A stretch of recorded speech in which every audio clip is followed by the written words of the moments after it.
The state of Israel is not a response to the Holocaust. You break down how this is a wildly grotesque caricature of a Jew. It's the thing I'm always writing about. You'll never be able to read Roald Dahl the same way again. This is your Queen Esther moment where you can stand up against hatred. Welcome back for part 2 of my fantastic supersized conversation with the one and only Dara Horn.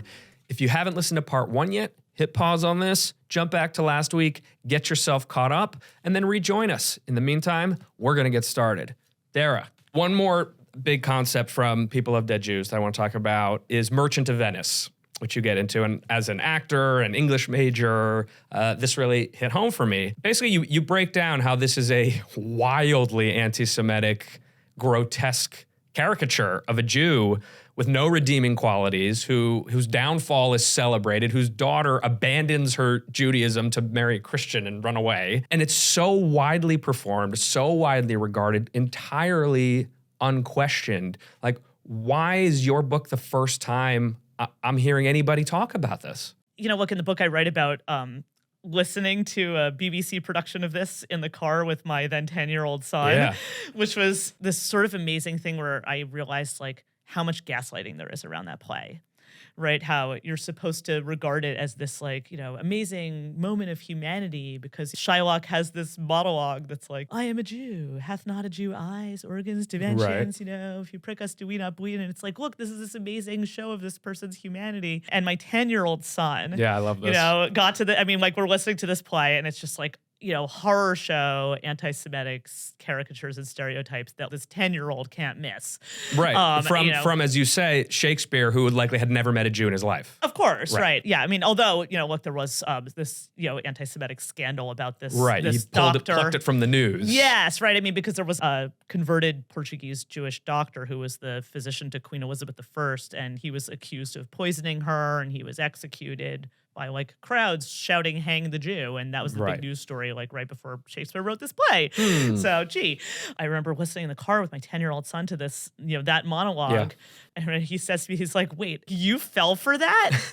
And I was like, what do you mean? And he says, this is the evil supervillain monologue that every evil supervillain does, like in every superhero movie, you know, like, oh, I've had a rough life, and if you or me, you'd do the same thing, and, you know, that's why I'm gonna go kill Batman, moo-ha-ha-ha-ha, right? He's like... He got it. Oh, yeah, it was obvious to a 10-year-old. Reading about Merchant of Venice and the way you speak about it made me think of Roald Dahl, who, for those of you who don't know, was a vicious anti-Semite. Oh, proud of it, too. Like, very outspoken, saying, you know, one of his quotes is, I'm not just anti-Israel, I'm an anti-Semite. Oh, yeah. I mean, he was like, you know, Hitler didn't pick on the Jews for no reason. It was like, it was nothing subtle, right? It was, the Jew, like, inherently provokes animosity or something. Like, really gross stuff.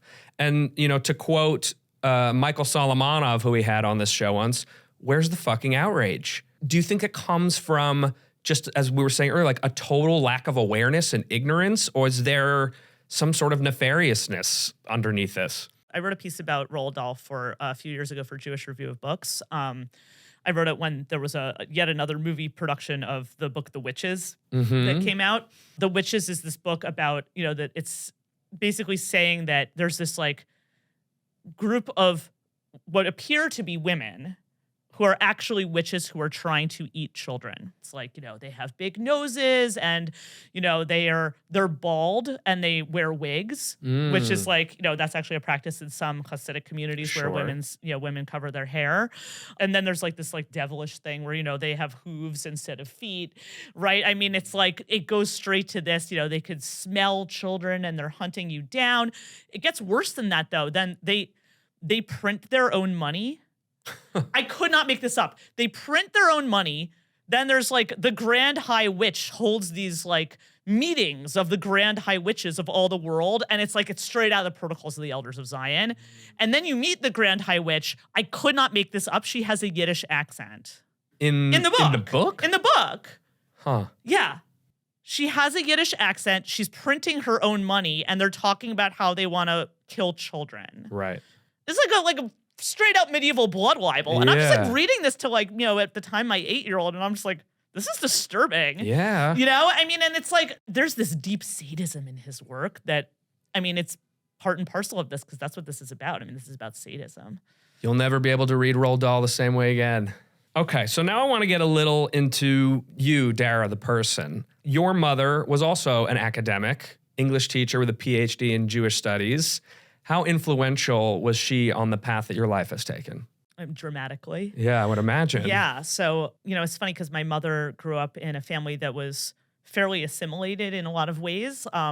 She talks about, growing up like with a Christmas tree. Her family was members of a synagogue though, and they sent her to Hebrew school, and that was like everybody did that. And she met a teacher at her Hebrew school who she just kind of fell in love with in a lot of ways. Like she really became really attached to this teacher. This teacher later became the chair of the Jewish Studies department at NYU, and she followed him and did her PhD from him at NYU. And I knew this man growing up. He was like our family's teacher. His name was Dr. Nathan Winter. Zichrono livracha, may his memory be a blessing. He really was trained her in a sense of like having this really broad view of Jewish civilization and this amazing history. And the way that looked in my family growing up was me and my siblings. So I'm one of 4 siblings. And we were expected to bring this kind of creativity into our family's Jewish life. So it was the kind of thing where like for the Passover Seder, the 4 children, we were assigned to, present this sort of like creative storytelling of the Passover story. We would like write parody Broadway show tunes, and we would put on skits, musical numbers, and all sorts of things like that. Something you look forward to, or was it like homework? You guys loved it. Very much looking forward to it. Yes, hugely looking forward to it. I now have turned this up to 11 with my own family, which I'm happy to tell you about. Yeah. But also just infusing us with that sort of deep, not just pride, but real knowledge, and having the basis be knowledge. And I mean, it was the kind of thing where, we traveled a lot when I was growing up, and so I had the opportunity to see Jewish communities in places around the world. Yeah, I read you said you've been to like 40 countries in your childhood. I mean, that's a lot of countries. Yes, it is. Yeah, it wasn't a vacation unless you had to get some kind of shot before you got on the plane. It's so interesting to hear you say all that, because the next thing I wanted to talk about was sort of the tree trunk of your Jewish identity. Based on listening to you speak and having read a bunch of your work, what I would say it appears your tree trunk is this acknowledgement of this unbroken chain of what it is to be a Jewish, this continuum throughout history. It's sort of at the center of everything you seem to think about and write about.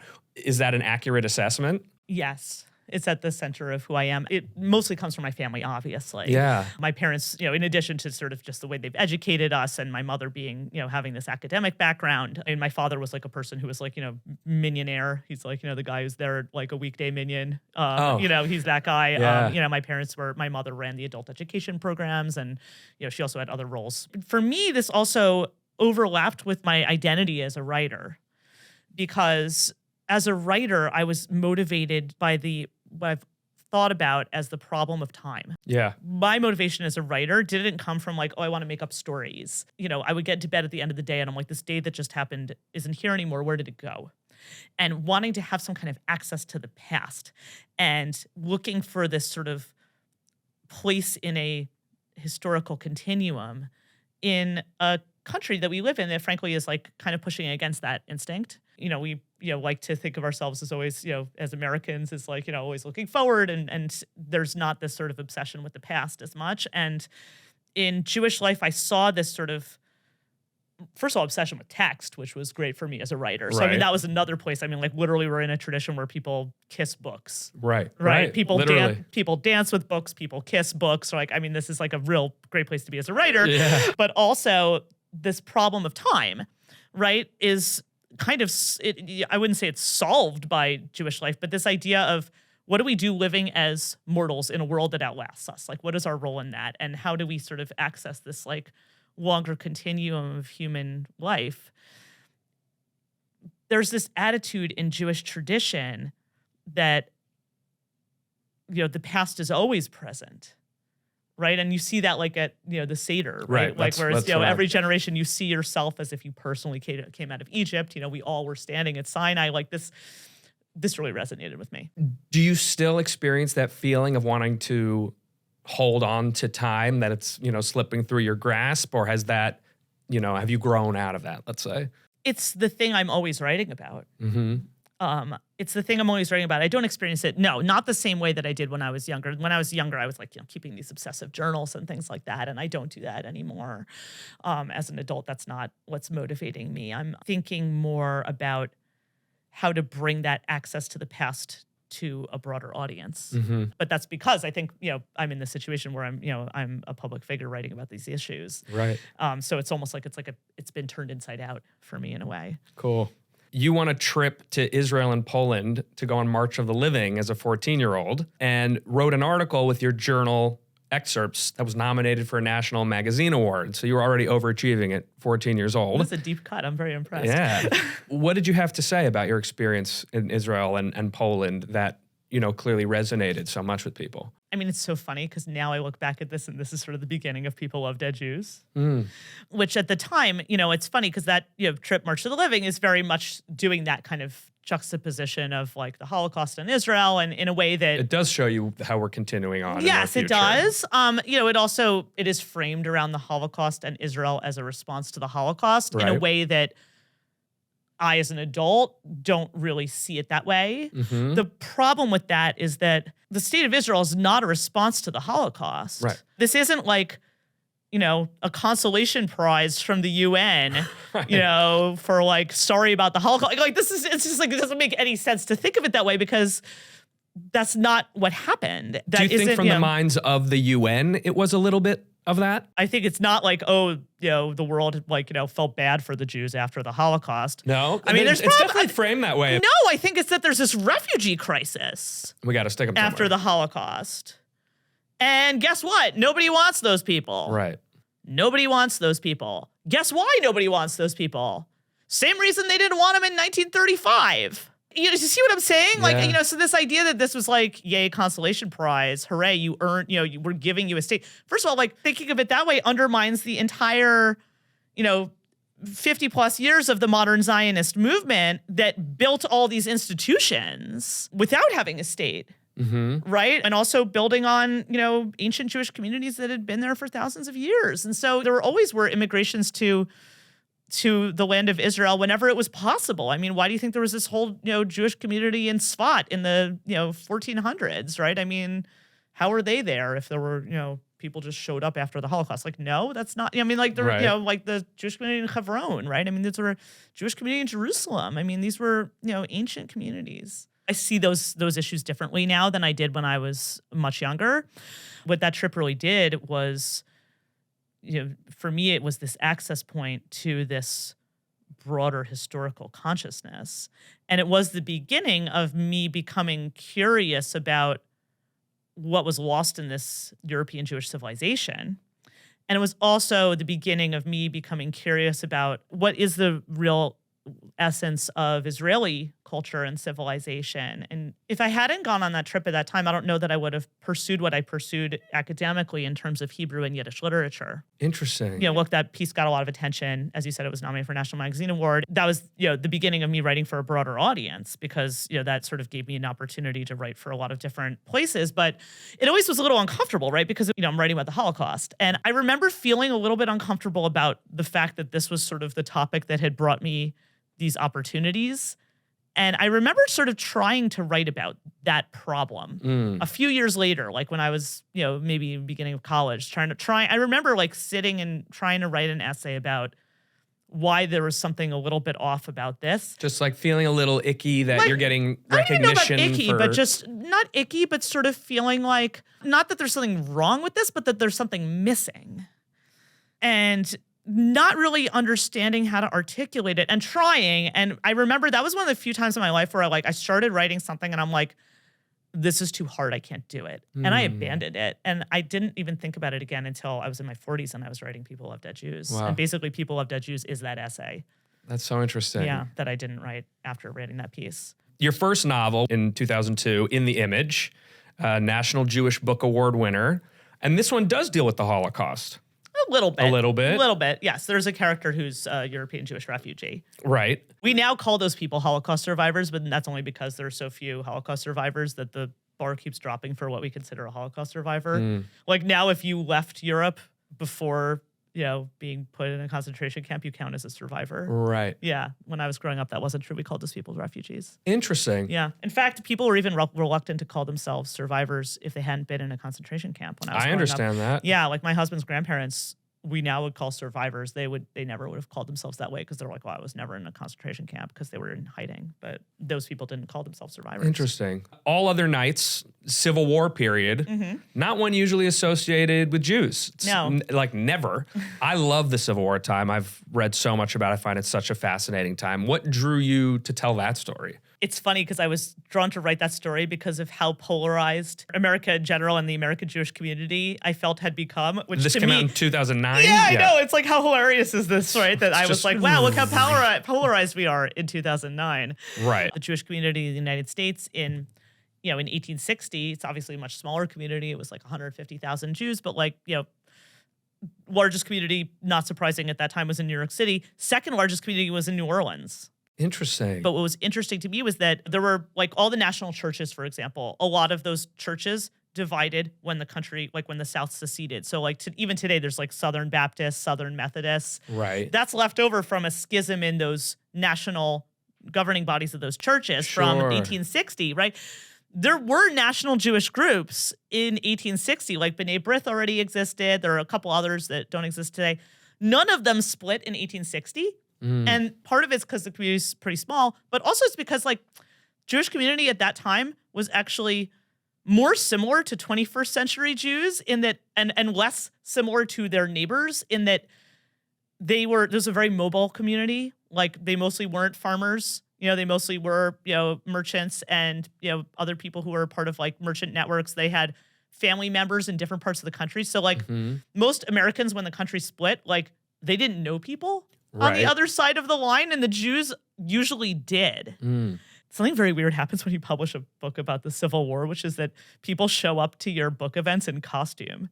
In their reenactment costumes? Oh yeah, they show up people would show up at my readings at Confederate uniform with Only in the their South? musket and no, All in over? Pennsylvania and other Pennsylvania, places. sure. Yeah, people would show up with their outfits and everything, and they'd tell you about how every year I go to Gettysburg and I set up my tent and we reenact the battle, and I'm like, wow, you're crazy. But then I go home and I'm building a sukkah in my backyard. Right. Right. And I'm like, Jews are the original reenactors, right? There you go. It's they're eating hardtack, we're eating matzah. It's the same thing. Yeah, kind of. I mean, yeah. I'm going to briefly mention your book, Eternal Life, which I'm listening to the audiobook of it now. And my son, who is 6, was listening in the car, and he heard the narrator say Rachel. And he was like, that's Hebrew. And I just I love that he was so psyched that there was a Jewish story being told with Hebrew in it, which makes me also want to ask, do you have a non-Jewish audience for your work? And have you heard from them, and what do they say about what you write? Yeah, absolutely. So it's actually a great example. The book you mentioned, Eternal Life. It's about a woman, Rachel, who can't die. It's the opposite of People Love Dead Jews, right? It's about a Jewish woman who can't die, who's been alive for 2,000 years. And the reason she's been alive for 2,000 years is because of a vow she took in the ancient temple in Jerusalem, and then the temple's destroyed and she can't get out of this vow. It's obviously this kind of metaphor for Jewish history. That book in particular is very attractive to non-Jewish readers because it's the ancient parts of that book are set in Roman-occupied Jerusalem. It's really kind of a book about the Jewish revolt against Rome. And for Christian readers, that's very resonant because that's the time of Jesus. Right.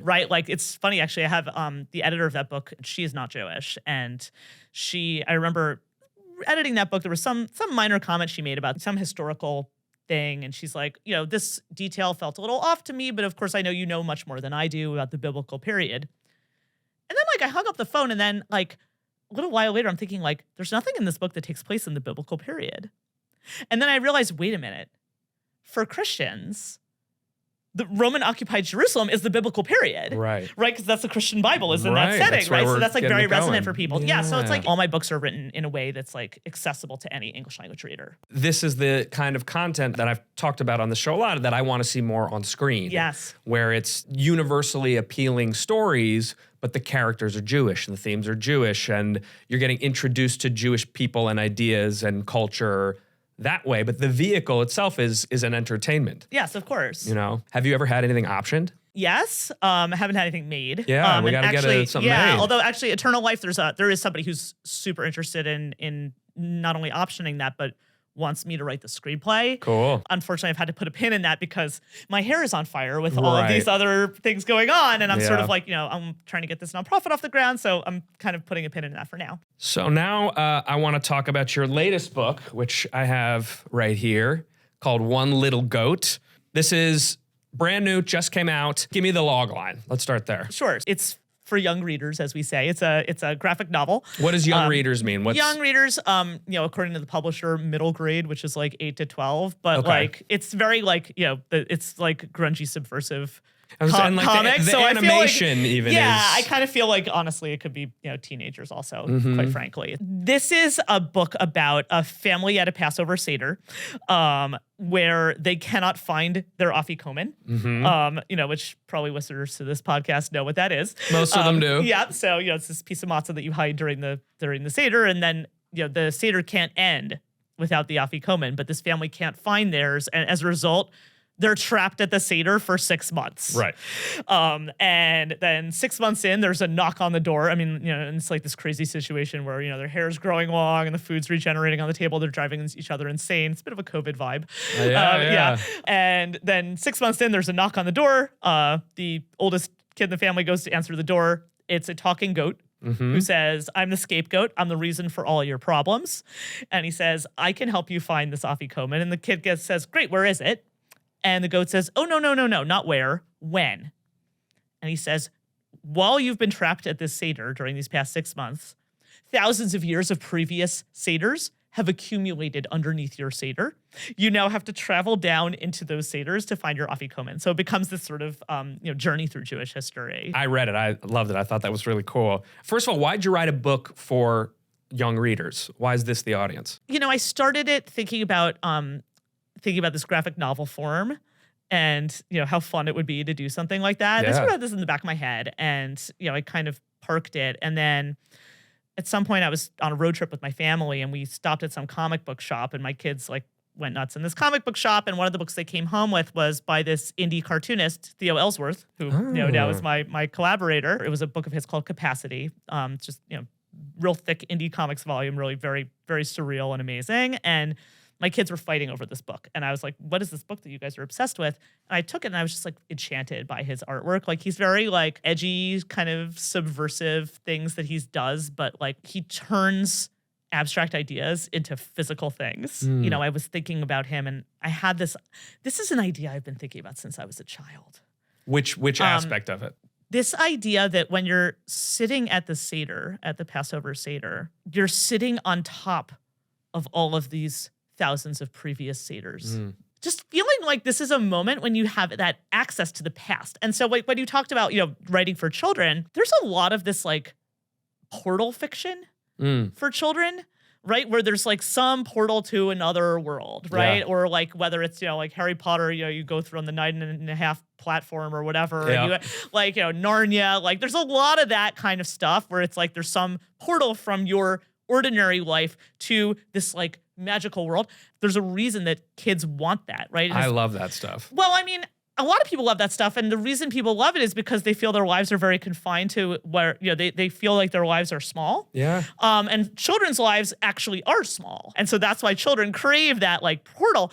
But, I think also in Jewish tradition, it's like we basically have made that portal to this broader life, right? Like when you live your life as a Jew, your life is always bigger than your life. Right. Right? You are always sort of partaking of this like vast civilizational chain. I mean, you could say all humans are, but like in Judaism, that is like made literal, right? Yes. I mean, it's like this active thing where it's like, every person sees themselves as if they came out of Egypt. Right. And so I just thought like, what an amazing opportunity to sort of give children like that portal into this bigger life, which they actually do have, right? Children and the Passover story is all about like inviting children into that, right? I mean, the whole purpose of the Passover Seder is to engage children in this civilizational chain. Yeah. What is your Passover like? I mean, you talked about how, like, what's you turning it up to 11, your childhood, performance? As I said, I have 4 children. It's actually a lot of, it's a very child heavy Seder because my You're one of four yourself. I'm one of four, yeah. So my parents have 14 grandchildren. Yeah. We are traditional in that we do every single page of the Haggadah, but we're very not traditional in that we use technology. So what was important to me was, it was important to me to be able to do every page of the Haggadah, but I've got like a room full of rowdy children. Right. So I'm like, how do I involve people? Please enlighten me. Yes. Oh my God. So every single page of the Haggadah, we do special effects. Okay. Full-blown special effects. So I'm just going to give you a tiny please, give me a taste. We build out our basement into a walkthrough experience. Wow. So we put up like black paper paneling that we paint with neon paint, and we have black lights. Part of it is like an Egyptian tomb, and part of it is an Egyptian palace. We have another room that's like done up with like, you know, painted like stone walls and like, you know, those artificial candles where it's like you're in the Israelites' home where they're sacrificing a lamb, you know, and then we have another room where like, you know, you're in the Egyptian palace with the Pharaoh's son, and then the angel of death pops out of a closet with a scythe and like takes him down. And then, you know, there's sort it's of like a haunted house for Passover. Totally, yeah, it's like, exactly. That was the model. Is it being narrated as you walk through? There are actors. There are actors. Yeah. My four children are the actors in this, and then, or sometimes my husband and I will play certain roles, and the rest of our guests are walking through, and we break them into groups of, you know, 3 or 4 people at a time. And then we come through. Oh, I didn't finish it though, because then when you come out at the after you leave this basement, you into our garage. We have set up in the garage. It's a laser swamp. Do you know what that is? No. Like you put we do this with blue lasers at waist height, and then we've got fog machines. Right. And so you can then see the lasers through the fog. It fills up with fog only up to the point of the lasers. So there's a surface to the lasers. You're walking through a waist-high surface, which looks like water, and it parts in front of you as you walk through it. Wow. So it's like you're parting the sea. So it's I mean, very that's high like production value. Yeah. Oh, very, very high. I haven't even gotten into like that's like the tiniest piece of what we do. I mean, we have plague drops. We have like, you know, 150 ping pong balls that fall from the ceiling. Oh, well, also all the kids in the family are assigned, and this is participatory for the kids as well. This we assign it a month in advance. We make a movie every year of the entire Passover story. We split up the parts of the story for the different, you know, groups of kids in the family, and every year they put on a different production of whatever that is of that story, and it's like, it's hilarious. This is unbelievable. I mean, we did one like I remember my kids got assigned a couple years ago the one of the wild beasts. It's like one of the plagues, and they did this parody of the movie Cocaine Bear, where it was Chametz Bear, and it's like the bear like digging into this like bag of flour. That's funny. It's hilarious. Yeah, so it's like, you know, every year is something totally different. How do you guys handle the dry portion of the Haggadah? We screen these pieces of the movie. So someone gets assigned on the outstretched arm page. So that outstretched arm, this is the Wandering Aramaean paragraph. So that's like a whole other piece that we do where my daughter is the Wandering Aramaean, and she puts on this like costume where she's got like a beard and a robe, and we film her walking around in like through Newark Airport. This is the like, you know, or she like gets most onto New Jersey Transit. Anyone has ever put into any Jewish holiday ever. I mean, you have no idea. Like I could keep this going. We could have a whole crazy. podcast just about what we do at my Seder. I mean, it's like, you know, I've unfortunately raised the bar so high that now we're like, oh my God, how are we going to top this year? How many hours, man hours, would you say go into this Seder? Well, I've made a rule that we don't plan anything until after Purim. Purim is exactly 4 weeks before Pesach. Okay, so y'all 4 weeks fit it before into Passover. that hour, to that Yeah, month. because otherwise I would go nuts. Although like the rest of the year, like, well, I mean, I will tell you that like, you know, many times we'll go to the Halloween store on November 1st and be like, is there anything good here that we might want to buy? Like, you know, we got the Google Doc going all yeah, year of ideas. No, we were thinking about it. I love that, and it's absolutely insane, and I love it. It's completely insane. Like, I don't know what I'm doing to myself. All right, Dara, we're gonna bring it home after this incredible, thought-provoking, deep discussion with a little lightning round, as we like to do here on Being Jewish. I mean, maybe we know the answer already, but what's your favorite Jewish holiday? Yeah, I think you know. Okay, it speaks for itself. Least favorite Jewish holiday? Probably something, you know, these minor ones like Tu B'Shvat. Like, what's wrong with Tu B'Shvat? I don't know. It's like, well, because you're living in North America, and this is like, you know, New Year of the trees, and I'm like, there's snow on the ground. Right. Right. Oh, yeah. Yeah, that goes back to that, you know, these are, you know, practices that are related to the microclimate of the land of Israel. So, yeah, it's hard to connect in North America to that. Who are one or some of your favorite Jewish voices today that you like to consume? My dear friend Sarah Hurwitz, who I know is, you know, also been in this podcast. She has, and she's one of mine as well. She's fantastic, and I mean, she's got a book other people haven't read yet, but I've had the good fortune to read. So pre-order it now as a Jew. Yeah. Coming out in the fall. I love her. There's some people like in terms of writing about this topic who, you know, have sort of changed some of my thinking about it. Somebody like Einat Wilf. She's like more like a political theorist. Yeah. I'm really interested in her work. You from a very different perspective, somebody like Yossi Klein Halevi. Sure. Is really interesting in this perspective. My dear friend Mati Friedman, who's an Israeli journalist. I think his stuff is really, really insightful. I've definitely got one of his books on my yeah, shelf. you should have him on this. He's amazing. Yeah, Okay. he's fantastic. I'll have you set it up. Yeah, You get off the plane in Israel. You're going straight to blank. probably to see my husband's family. Oh, nice. Yeah. Where do they live? They're in Givatayim. Which is where? Yeah, it's part of Tel Aviv, basically. If you could have anyone from the past at your Shabbat table, who would it be? Maybe Avram Sutzkever. Who is that? Who is that? He's a superhero who you've never heard of. Yeah. He's probably the greatest Yiddish writer of the 20th century. Say his name again slower. Avram Sutzkever. Sutzkever. Yes, he's a hero of the partisans of the Vilna Ghetto. He was involved in this paper brigade, which was rescuing the treasures of YIVO, the Institute for Jewish Research, which was this giant archive of Jewish texts in Vilna that it's in Union Square in New York City at YIVO. Wow. And then rebuilt Yiddish speaking culture in Israel after the war. Basically single-handedly, created Yiddish publishing in Israel after the war. I mean, he lived a long life. He only died in, I think, 2010.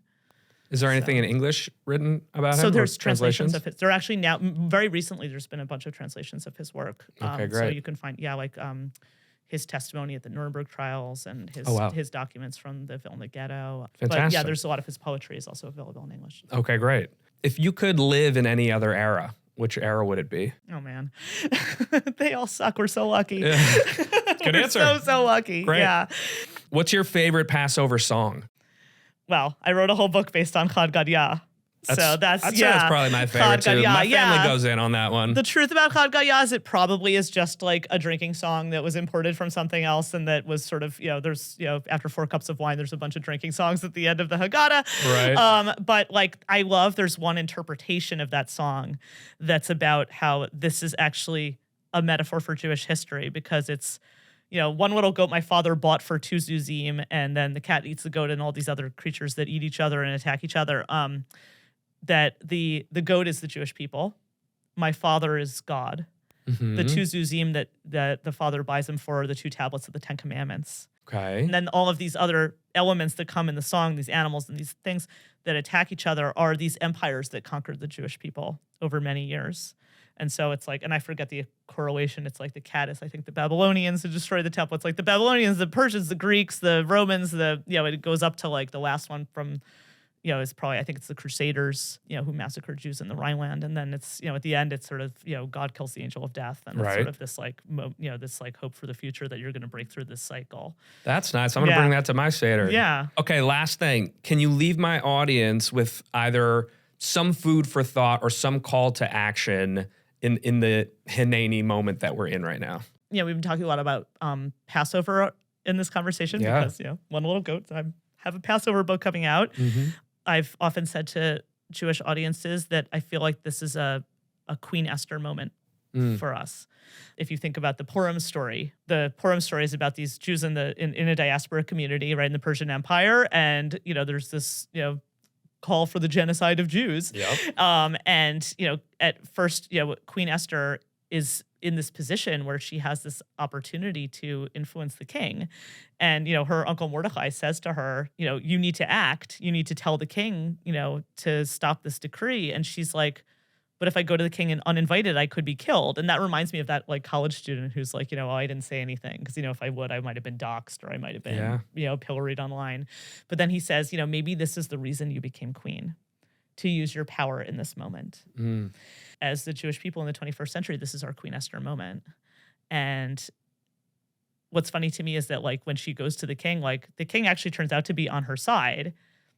Most people are not malicious, right? Most people are just ignorant. He's like, oh, it's did I sign that decree? I must have been drunk. Right. We are so fortunate in this country to have this opportunity to be part of this conversation where we can, really take control of our lives and our community, not take control of our communities, but participate in our communities and change the conversation. And that's what I'm hoping to do with my nonprofit. That's what I've been trying to do with all of my work. But I think it's something that all of us can do is, participate in those conversations and really Use Yeah. your platform, your role, wherever it is, wherever you are, to do something. Yes, this is your Queen Esther moment where you can stand up against hatred. Dara, thank you so much for everything. This was such a great discussion. This was so satisfying for me. So happy to have you here. Thank you. Thank you for everything you're doing. I'm really, I've looked to you and your guests for really defining this moment. And it's really, you're doing fantastic work. So thank you. Thank you. And One Little Goat is out now. You can get it online.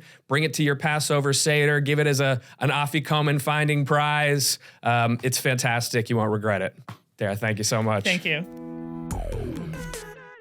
I want to thank Dr. Dara Horn for her vital wisdom, for helping all of us open our eyes a bit more, and thank her many ancestors through the generations for helping her to be here with us today. I want to wish Dara and all of you who celebrate Echag Pesach Sameach a very happy and meaningful Passover to you all. Be like Dara, bring some meaning into your Seder, try something new. And as we say every year, B'Shana Haba'a B'Yerushalayim. Next year, may we be in Jerusalem. I'll see y'all back here for the next liberating episode of Being Jewish with me, Jonah Platt.